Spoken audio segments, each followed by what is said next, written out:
राजधानी में बाइक सवारों ने 3 वर्ष के बच्चे का अपहरण कर लिया।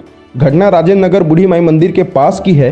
मंगलवार बुधवार के बीच रात 2 बजे बाइक सवार बदमाशों ने 3 साल के मासूम सुभाष को किडनैप कर ले गए। सुभाष अपने माँ बाप के साथ मंदिर के बाहर झोपड़ी में सो रहा था। सुबह सुबह जब मां की आंख खुली तो उसने पति को इसके बारे में बताकर सिविल लाइन थाना पुलिस को सूचना दी। घटना में एक सीसीटीवी फुटेज भी सामने आया है। 3 साल के मासूम सुभाष सोनवानी को बाइक सवार 2 युवक उठाकर ले गए। आसपास लगे सीसीटीवी कैमरे में बदमाश बच्चे को ले जाते हुए कैद हुए हैं, मगर रिंग रोड के पास अपहरणकर्ता का फुटेज नहीं मिला है।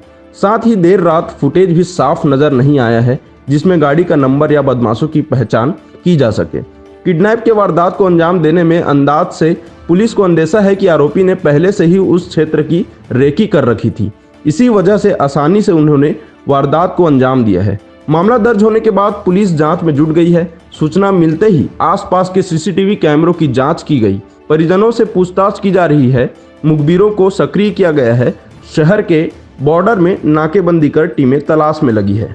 पुराना राजेंद्र नगर थाना सिविल लाइन क्षेत्र अंतर्गत बूढ़ी माई चौक के पास की परसों रात की घटना है। दरमियानी रात करीबन 1:30-2 बजे के आसपास ये बलराम सोनवानी अपने बच्चों के साथ फुटपाथ में बाहर ही सोता है। ये सोया हुआ था तो रात के करीबन 1:30 से 2 बजे के बीच 2 बाइक सवार जो आए हैं वो आके इसके एक छोटे बच्चे सुभाष को अपने साथ में लेके चले गए हैं, जिस पे उसकी रिपोर्ट पे थाना सिविल लाइन में धारा 363 भारतीय दंड विधान के तहत अपराध पंजीबद्ध कर विवेचना में लिया गया है।